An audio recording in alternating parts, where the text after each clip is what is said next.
Coming to you live from the MediaPlex in downtown Windsor, this is a presentation of St. Clair College Journalism. Good evening. I'm Cade Ryan, and you are watching MediaPlex News Now.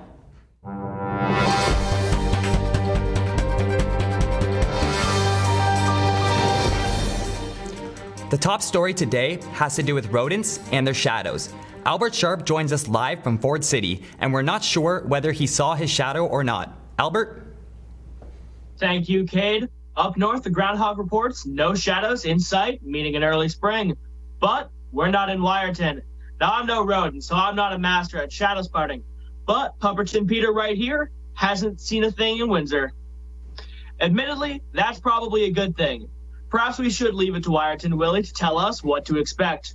Reporting live from Ford City, I'm Albert Sharp for MediaPlex News. Back to you, Cade.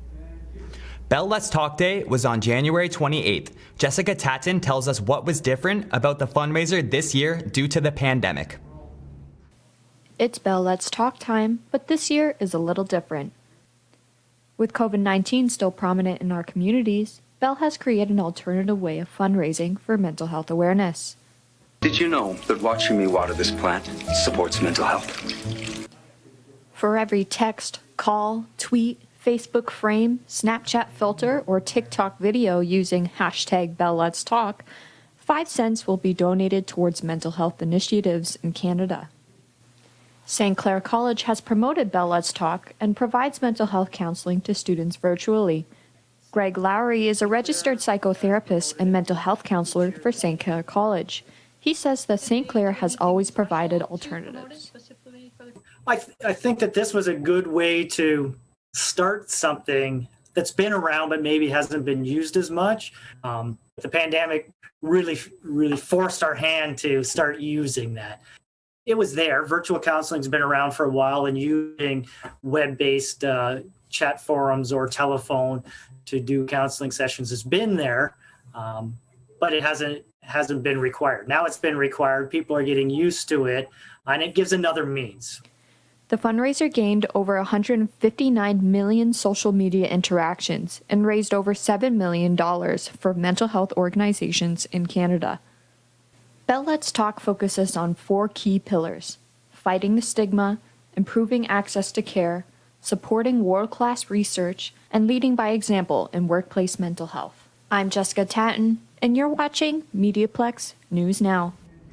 There was a residential fire in the Ford City neighborhood over the weekend. Albert Sharp was there. Sunday evening, Windsor Fire and Rescue Services were called to a house fire on the 1100 block of Drouillard Road.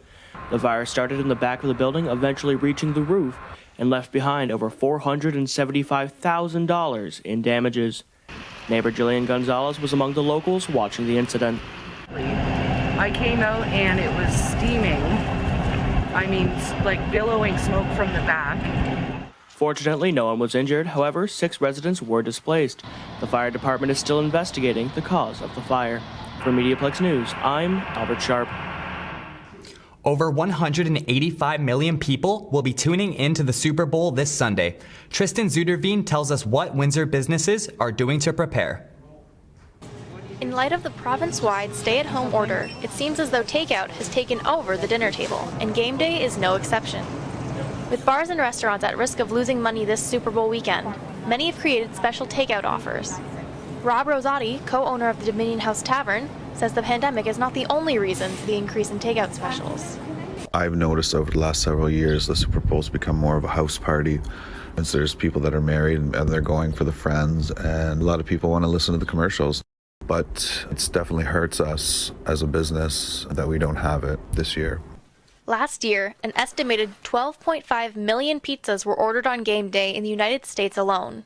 So grab a slice or pass the dip and celebrate this stay-at-home Super Bowl Sunday. For MediaPlex News, I'm Tristan Zuderveen. The Windsor Hindu Temple held an event last week to celebrate Thai Pusam. Javon Aurora attended and tells us the story. The Tamil community gathered at Windsor Hindu Temple on Thursday to celebrate Thai Pusam. Thai Pusam is dedicated to Hindu Lord Murugan. On this day, Goddess Parvati gave Veil, a powerful spear, to Lord Murugan to defeat demons. To remember this victory, people celebrate Thai Pusam. Dr. Parish Pandya is a priest at Windsor Hindu Temple. Yeah, we do have a permission right now as per the government rules and regulation and the emergency. At a time, we hold only 10 people. The celebration started at 6:30 in the evening. People came, prayed, and did all the rituals. Sivaram Arumungam is a member of Windsor Tamil community. He said it is a 10-day celebration in Sri Lanka where people have parties and dance.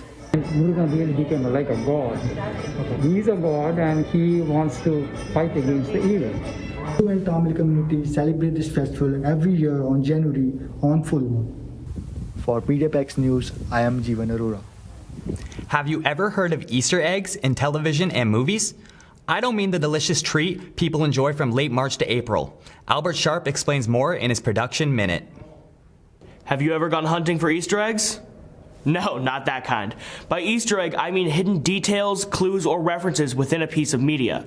Originating with the Atari classic Adventure, Easter eggs have become a staple of modern media, with people dedicating entire careers to finding them on platforms like YouTube. Notable Easter eggs include things like the HAL Room, a recurring room in Kirby games referencing the game's development company, HAL Laboratories, or the infamous Konami Code. In television and film, Easter eggs have been used to reference source materials and other famous pieces of media. Coming! Other Easter eggs include things like Starbucks cups appearing in every scene of David Fincher's Fight Club, or the real Frank Abagnale Jr. appearing in Spielberg's Catch Me If You Can, as a police officer arresting his own film counterpart. Regardless of the medium or form they appear, it's clear that Easter eggs are a fun and clever way to add further detail to media. Happy hunting! I'm Albert Sharp, and this has been your Entertainment Minute. Custom license plates are a big thing for international students. Simranjit Kaur went out to bring us this report. More than 25,000 custom license plates are issued by Service Ontario every year.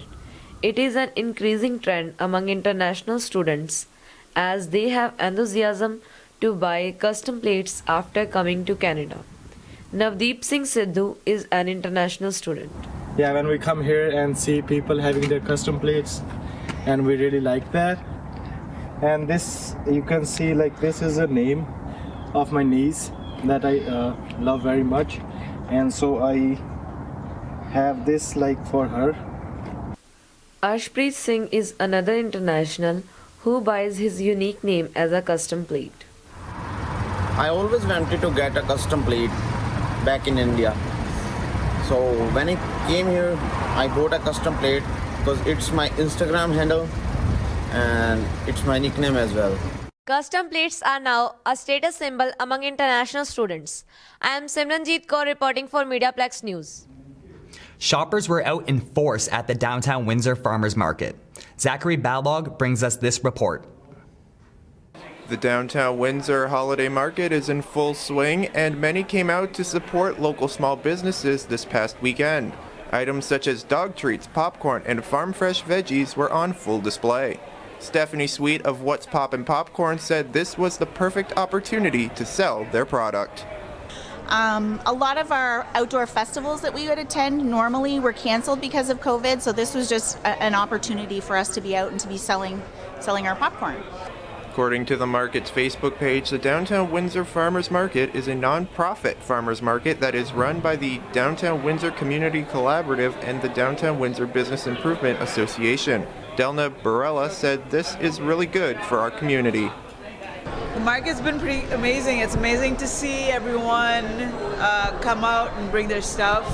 I think especially with the way that our community's going through the transition right now, to see people come out and still be in community in a safe way is amazing to be a part of. The Downtown Windsor Holiday Market will continue to operate from 10 a.m. to 2 p.m. each Saturday until December 12th at the Polisher parking garage right behind me at the corner of Polisher and Park.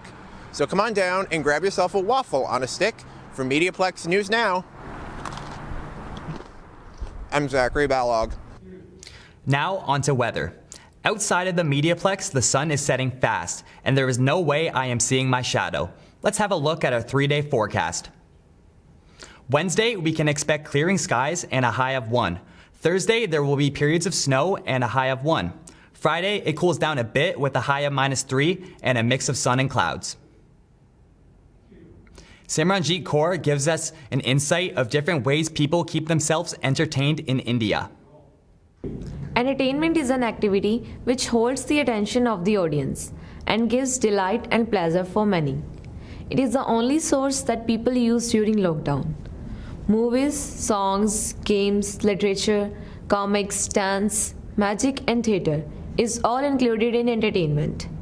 When we talk about India, movies and songs are our main source of entertainment. Indian Punjabi movies are full of emotions, comedy, love story, action, and drama. It is mostly based on Punjabi customs and traditions. Their speciality is they are family-oriented movies, which made a strong bond of love among family members. Apart from movies, TikTok app is the most prevalent app in India. It gives people a unique platform, and many of the people use TikTok as their entertainment source. I am Simranjit Kaur, and this has been your Entertainment Minute. A Windsor collective is supporting the creative arts, Albert Sharp reports. Arts and culture is alive and well. This hub is nurturing arts businesses through the pandemic. Show, art spirit, and performance is home base to a variety of small businesses and artists. Throughout the COVID-19 pandemic, the creative arts have struggled to keep their businesses running. However, at Show, artists were given a little extra support. We have done rent reliefs for 3 months for all of our tenants. And of course that was passed on to us by the owner of the building. At Show, the focus has been on the word pivot, as everyone adapts to meet safety guidelines and maximize use of their space. It's as the saying goes, the show must go on. For MediaPlex News, I'm Albert Sharp. After years of adversity, a local artist has established himself in his own studio. Wafa Al-Kudimi has the story. With everything going on nowadays, working with art might be a privilege. Glenn Donaldson is an artist who has a passion for drawing since he was a student in the high school. With some thoughts in his mind and having a creative eye, this artist finally found himself in his own studio. After 40 years of working with many jobs, Donaldson has achieved his dream. After working 44 years, I finally ended up here at my own studio at Howard and Shepherd, and I am doing many creative projects at the moment. I just got done 5 carousel horses that were cast aluminum that were made in the 30s, and we got them out the door. Donaldson was working in sign painting and graphics since 1967. Between 27 and 29, he has painted 12 airplanes that had participated in the World War II. 20 years ago, following his passion, Glenn had painted the Ford City Wall. No matter when you start achieving your dreams, working with your passion will take you a long way. For MediaPlex News, I am Wafa Al-Kudimi. The pandemic has affected just about everything, and as Albert Sharp found out, even the music business has been affected. Windsor is full of musicians looking to explore their passion, and while the allure of professional studios can be tempting for artists, the rise in music streaming is leaving many of them struggling to justify the price. We saw how expensive that became and how the music industry was shifting so that recordings weren't as lucrative as they used to be. So it got harder and harder to justify forking out, $10,000 to make a record that wasn't going to make back that much money, not that quickly anyway.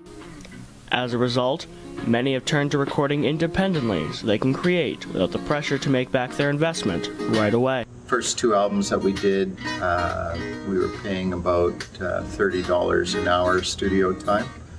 And the last 2 albums, we had a friend with a home studio that didn't want money. So we scored big time there.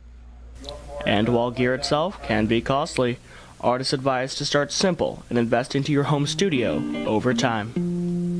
So while the dream of big studios holds true for many artists, sometimes all you need is a basement, a little bit of gear, and the right passion. For MediaPlex News, I'm Albert Sharp. Cryptocurrency is a mystery to many of us. We have this report from Bernard Duval. The bank did it again.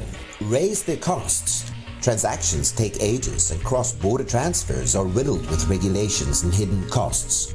Isn't there a better way of doing it? An increasing number of people are raising this question. Cryptocurrency, best known for Bitcoin, is attempting to offer a solution. But what does it offer? It's anonymous.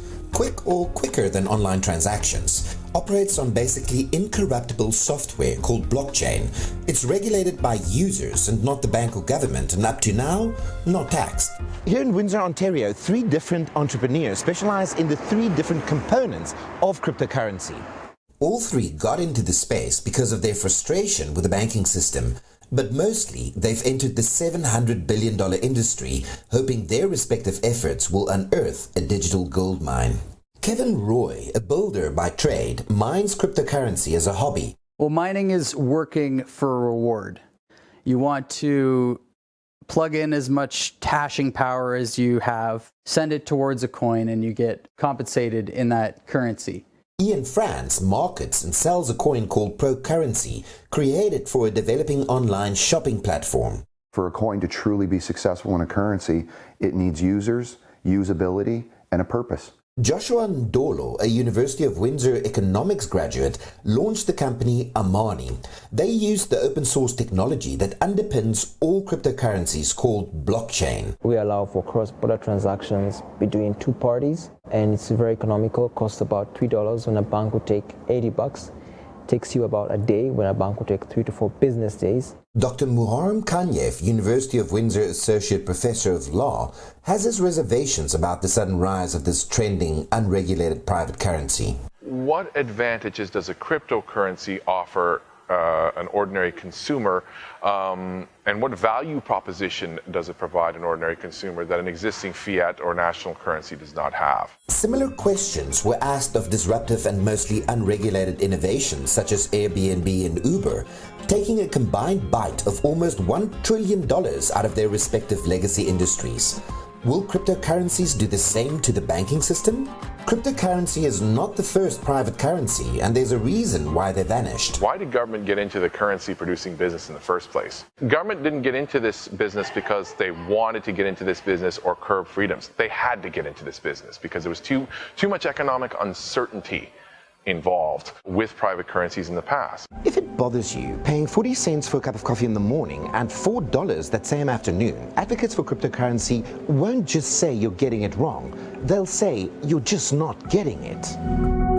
Let's take a step back. Where does cryptocurrency come from and how does it work? We'll use Bitcoin as an example. A number of Bitcoins were released by the maker.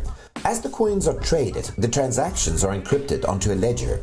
The process of encryption is performed by miners, whose computers solve these encryption problems called hashes. The computer that solves the transaction block first is rewarded for its efforts with a predetermined amount of Bitcoin. The transaction blocks on Bitcoin take a minimum of 10 minutes to solve. To create a fake one, you'll need to start right from the beginning. It can never catch up to the one everyone agrees is the right one. Roy grew a profitable mining operation. The equipment he bought online with digital currency with proceeds from mining. Yeah, well, I just mine whatever's most profitable at the time. There's a calculator online. Basically, it tells me what's most profitable like at that moment. He's been averaging around $1,200 per month. Roughly 25% goes towards electricity. As long as I've been in it, it's profitable. You can make 10 times the profit one day, and then a month later, you're making a tenth. It's pretty much a game of throw the most hardware and money at it and you get a return. It was essentially designed to serve the interests of vendors. Roy doesn't agree with Kanyev that it's all a vendor-centric model with little or no value to the average customer. But then Roy isn't the average customer. So if I want to go out for dinner, I can go on a site called coincards.ca and buy a gift card for just about anywhere in Canada with crypto. Restaurants, Home Depot, bookstores. Bitcoin only has value because people decide it has value. No one understands this better than entrepreneur Ian France. Now it's just a matter of being able to implement a day-to-day currency that people can use. There's 1,500 coins that are sitting out there, and I would venture to say that 1,400 plus are crap. The iPro network sells incentivized investor packages ranging from $100 to $6,000. Half of the value of your investment is given back to you in the form of Pro currency.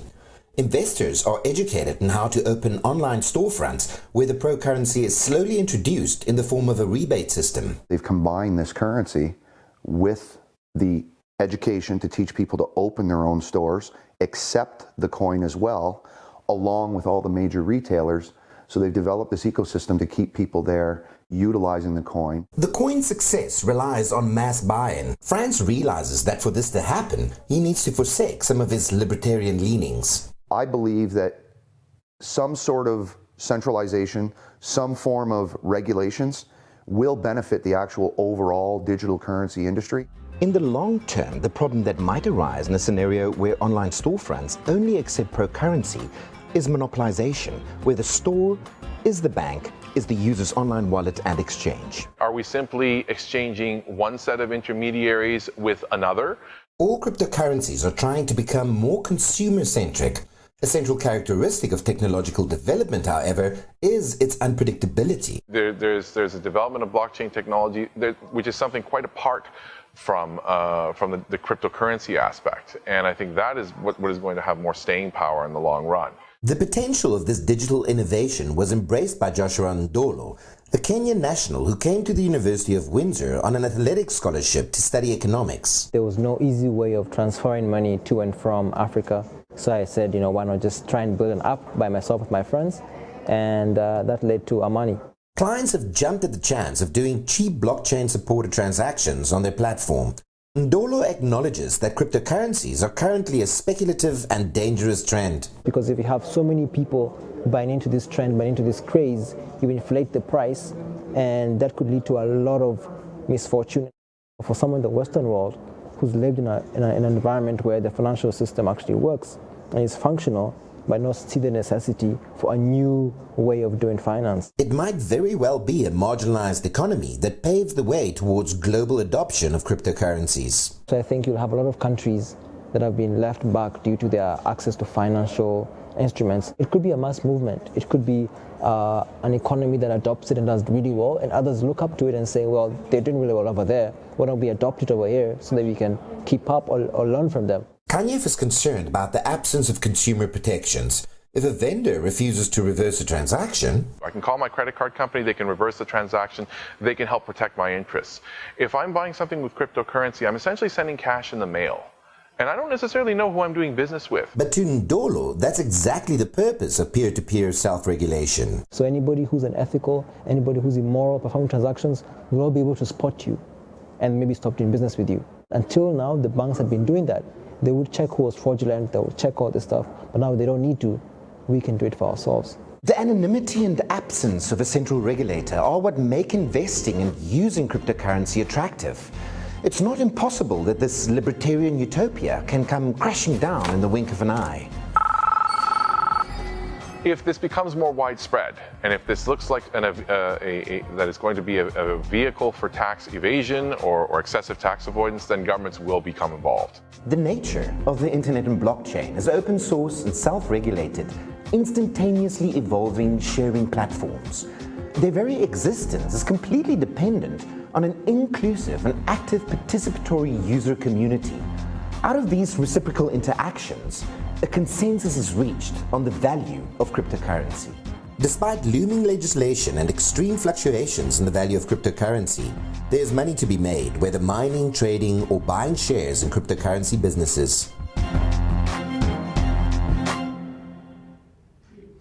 It is our 10th anniversary, and it's been quite an adventure for those who have been here from the beginning. Let's watch their story.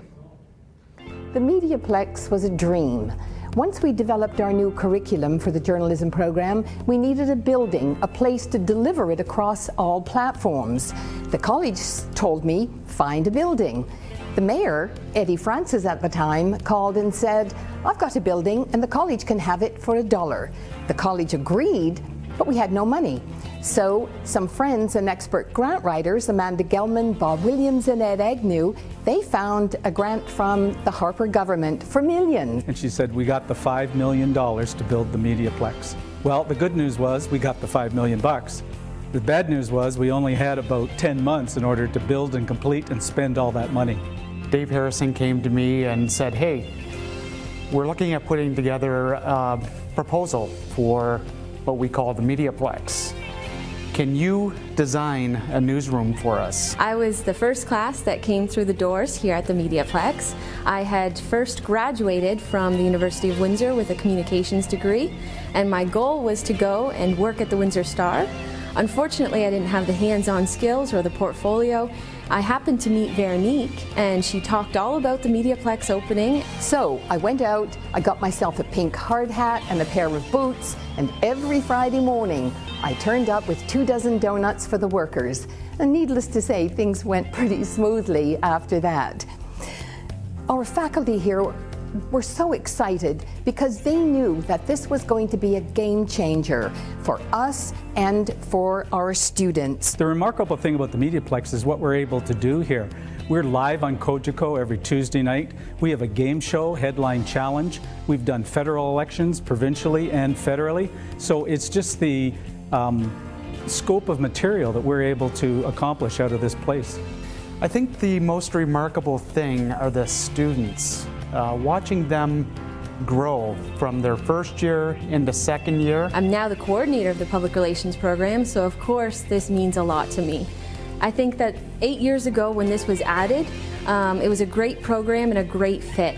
The media landscape is changing and our MediaPlex is rising to that challenge. I have loved every second of the past 10 years, and I know the MediaPlex will continue to thrive and grow. The best thing about the MediaPlex is working with all the people here, the students and the life that they bring. But really, the number one thing is the people that I work with. They are professionals, but most of all, they're even better humans. It just brings joy every day to know that you all have a common vision for what the MediaPlex is and can be. So I'm continuing to look forward to us growing for many years to come. I'm certain that the next 10 years will be even better. Let's watch and see what one of our MediaPlex graduates has to say. Hello, I'm Sean Preble, a graduate of St. Clair College's Journalism and Media Convergence programs, coming to you from Global News in Toronto. I currently work here at Global as an online video journalist with the National Online Video Team, and it was thanks to what I learned at St. Clair that brought me to this point. So, if journalism is the type of thing that interests you, check out St. Clair College and see where it can take you. Thanks for tuning in. I'm Cade Ryan, and you've been watching MediaPlex News Now.